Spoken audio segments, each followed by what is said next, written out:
What if I told you that the entire modern world, your phone, the AI that powers ChatGPT, the car you drive, the servers that run the internet, and even the most advanced military hardware, all depend on one company?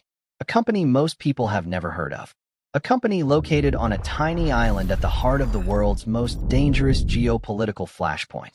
This isn't a hypothetical. This is our reality. That company is the Taiwan Semiconductor Manufacturing Company, or TSMC. And through a combination of quiet genius, relentless execution, and one revolutionary idea, it has built a monopoly over the single most important resource of the 21st century, the advanced computer chip. They now manufacture over 90% of the world's most sophisticated semiconductors.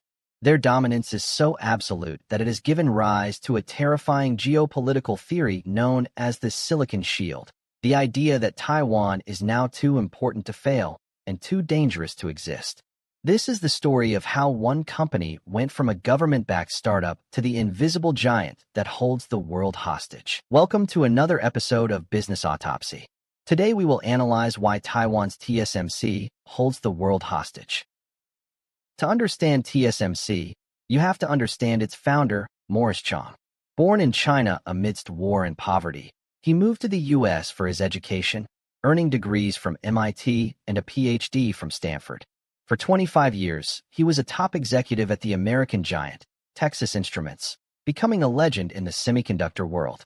In the early days of silicon, the business model was simple.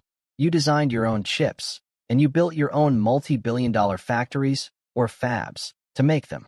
Companies like Intel were integrated device manufacturers. They did everything under one roof. This created a massive barrier to entry. If you had a brilliant idea for a new chip, but didn't have billions to build a factory, you were out of luck. In 1985, the Taiwanese government recruited Chang to build their fledgling semiconductor industry. And he came with a radical, revolutionary idea. What if a company did only the manufacturing? What if it never designed its own chips, and therefore, never competed with its own customers? In 1987, with backing from the Taiwanese government and Philips, TSMC was born as the world's first pure-play foundry. The business model was simple but profound. We build for everyone and compete with no one. This single idea unlocked a tidal wave of innovation. Suddenly, brilliant engineers could start a fabless chip company from their garage. They could focus on what they did best, design, and trust TSMC to handle the incredibly complex and expensive manufacturing.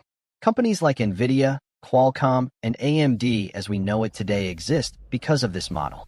Morris Chang didn't just build a company. He created an entire industry. For decades, the chip world was ruled by one king, Intel. Their dominance was absolute, but their success bred a fatal complacency. And it was two critical mistakes that gave TSMC the opening it needed to stage a silent coup. Mistake number one, missing the mobile revolution. When the iPhone launched, the rules of computing changed. It wasn't about raw power anymore. It was about power efficiency. Intel, addicted to the high profit margins of its PC chips, saw the mobile market as a low-margin distraction. They famously passed on making the chips for the original iPhone. TSMC, however, saw the future. They partnered with Apple in 2013, dedicating themselves to the complex art of building small, powerful, and efficient chips in massive volumes. The smartphone boom became TSMC's training ground, giving them the scale and experience Intel lacked. Mistake number two, the manufacturing meltdown. For years, Intel's greatest strength was that its factories were a generation ahead of everyone else. But in the mid-2010s, they stumbled, facing multi-year delays on their next-generation 10-nanometer and 7-nanometer chips. The core technical reason was a catastrophic bet on the wrong technology. Intel overestimated its ability to keep using older DUV lithography, while TSMC invested billions in the next-generation technology, EUV, or extreme ultraviolet lithography. That single decision changed everything. While Intel was stuck, TSMC mastered EUV and surged ahead, suddenly able to make chips that were smaller, faster, and more powerful than anything Intel could produce. The consequences were brutal. Intel's longtime rival, AMD, now a fabless company, used TSMC's superior manufacturing to launch its Ryzen processors, which crushed Intel in performance and stole huge market share. Then came the ultimate humiliation. In 2020, Apple publicly dumped Intel, transitioning its entire Mac lineup to its own, wildly superior M-series chips, all made by TSMC. The king had been dethroned. Intel's fall from grace wasn't just a loss for one company. It was the consolidation of the entire industry into the hands of another. The scale of TSMC's dominance today is difficult to comprehend. Let's talk numbers. TSMC now controls over 60% of the total semiconductor foundry market. But that number hides the real story. When it comes to the most advanced, leading-edge chips, the ones smaller than 7 nanometers that are required for AI, supercomputing, and the latest smartphones, TSMC's market share is over 90%. It is, for all practical purposes, a monopoly. Their client list is a who's who of the global economy. Apple is their biggest customer, accounting for a staggering 25% of their revenue. NVIDIA, the company powering the entire AI revolution, is their second biggest and growing fast. Add to that list AMD, Qualcomm, Broadcom, and now, even Intel is forced to come to its rival, hat in hand, to manufacture some of its next-generation chips. This isn't just market leadership, it's a position of absolute, systemic importance. The entire technological progress of the Western world now flows through the factory doors of a single company. And this is where a story of business strategy becomes a story of global security. Because TSMC's factories are located in Taiwan, an island that China considers a rogue province and has vowed to one day reclaim, by force if necessary. This reality gave birth to the Silicon Shield theory. The idea is that Taiwan's dominance in chips makes it so indispensable to the global economy that an invasion is unthinkable. A war would halt TSMC's production, triggering a worldwide economic depression that would cripple not only the West, but China itself, which is also a massive customer. In this view, the fabs are a shield, holding the world hostage to ensure Taiwan's safety. But the shield is cracking. As the US and China enter a new era of technological competition, both superpowers are desperately trying to reduce their dependence on Taiwan. China is pouring hundreds of billions into its own domestic chip industry, trying to catch up. And the United States, recognizing its own vulnerability, passed the CHIPS Act, a massive industrial policy designed to bring manufacturing back to America.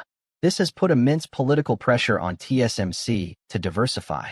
Enter the US, desperate to reduce its reliance on Taiwan. TSMC is investing a staggering $165 billion in Arizona for 6 factories by 2030, backed by $6.6 billion in US subsidies. Sounds like a win, right? Not so fast. Chips made in Arizona are estimated to cost 50% more than those made in Taiwan. Why? Higher labor costs, fewer skilled workers, and the absence of the hyper-efficient supplier ecosystem that exists in Hsinchu. TSMC has even had to fly in its own Taiwanese workers just to get the job done. In March 2025, TSMC's CEO, C.C. Wei, stood with President Trump, announcing a $100 billion boost to these U.S. plans. Trump called TSMC the most powerful company in the world. But here's the catch. Taiwan's government insists its most advanced, cutting-edge 2-nanometer chips stay in Taiwan as a matter of national security. The U.S. gets 4-nanometer chips for now. Good, but not the best. Is this enough to break TSMC's grip? Or is it a $165 billion gamble that won't pay off? This raises a terrifying question. Does building factories abroad weaken the Silicon Shield? Does it make Taiwan less essential, and therefore more vulnerable? Some strategists even argue the shield has become a target, that the desire to seize control of TSMC's fabs is now a primary motivation for a Chinese invasion, not a deterrent. Whether it's a shield or a target, the reality is the same. The global economy has a single point of failure. A natural disaster, like an earthquake, a military blockade, or an outright conflict could halt TSMC's production overnight. The consequences would be catastrophic, grinding the world's most advanced industries to a halt. TSMC is no longer just a company. It is a geopolitical actor. Its decisions on where to build factories, who to sell to, and which U.S. sanctions to comply with now carry the weight of international diplomacy. It has a degree of leverage that few corporations in history have ever possessed. The world is now in a frantic race to de-risk this dependency. The U.S., Europe, and China are all pouring billions into building their own sovereign chip-making capabilities. But TSMC's lead, a combination of technology, talent, and a complex ecosystem built over 30 years, is a massive chasm that could take a decade or more to cross, if it can be crossed at all. The story of TSMC is a masterclass in business strategy. It's the story of how a single, revolutionary idea, to be a trusted partner for all and a competitor to none, allowed one company to quietly conquer the world's most critical industry. But it's also a cautionary tale. In our pursuit of efficiency and innovation, we have built a globalized system that is incredibly powerful, but also incredibly fragile. We have allowed the brains of our digital world to be concentrated in one company on one small island.